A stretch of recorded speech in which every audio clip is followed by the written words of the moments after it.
you want to pay for the house?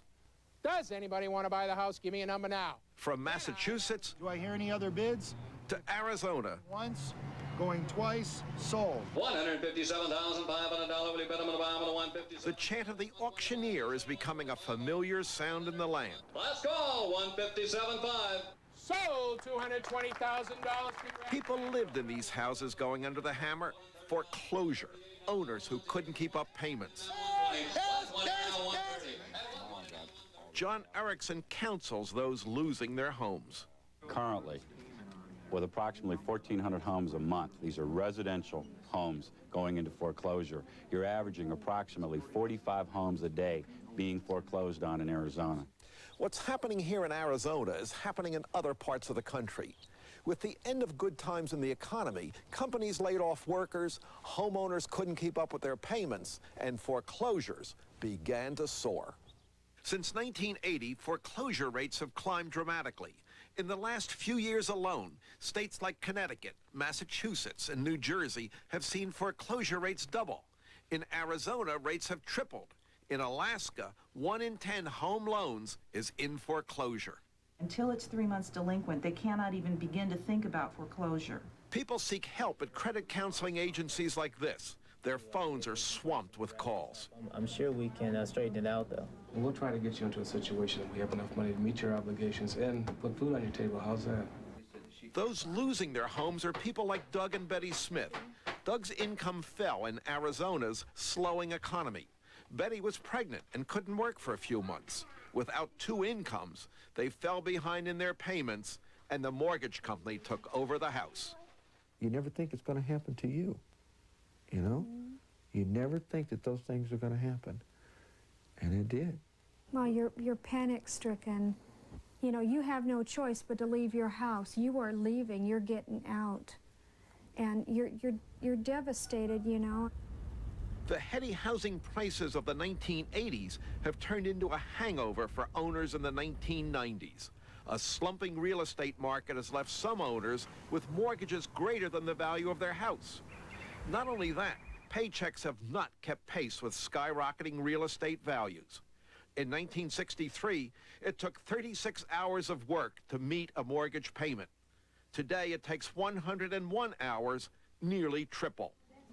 Despite the odds against home ownership, Doug Smith is working hard, trying to start a ceramics business.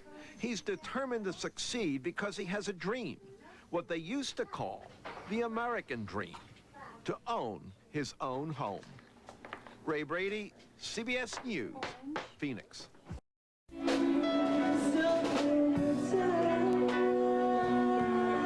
The song may talk about summertime when the living is easy, but living is anything but easy for Dan Mack. A computer programmer, he brings home about $50,000 a year. But with a wife and 2 children, what was once a fun sideline is now an economic necessity. It used to be that any money that I made playing music was just extra, that we could do with that whatever we wanted to. Now we have to count that money into the budget. It's the big chill 1990s style. After a giant credit card binge, America's IOUs are coming due. Washington is raising taxes to pay off its debt. Companies are letting workers go to square theirs. And Americans who owe twice as much as they did in 1980 are cutting back. The cold fact, for people like the Macks, incomes are not keeping pace with inflation. 1990's shrinking paycheck is worth 11% less in real dollars than it was in 1973. Had I known 3 or 4 years ago what my salary would be in 1990, I would have said, this is great, I'll be fine. And now that it's 1990, I feel as though we haven't come anywhere at all in the past 3 years. From the stock market to the supermarket, Americans are apprehensive. Even on primetime TV, they now hear about recession.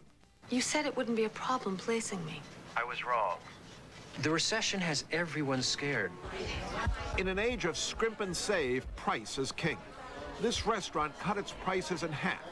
And while gourmet food shops may be suffering, buy in bulk, cut-rate food stores are packing them in. Everything is just so exorbitant that I don't know how people with large families afford to live. You want to get rid of the stuffed animals? For some Americans, even tightening their belts is not enough. 19 years with Blue Chip American Can, Mary McCormick lost her union job in the 1980s merger mania. Her 1990 non-union job pays half as much. It's just check to check. You know, robbing Peter to pay Paul. So she's running a garage sale, selling off not only her daughter's dolls, but her own prized microwave. You know, I sit back and I think, God, I'm selling my belongings to survive.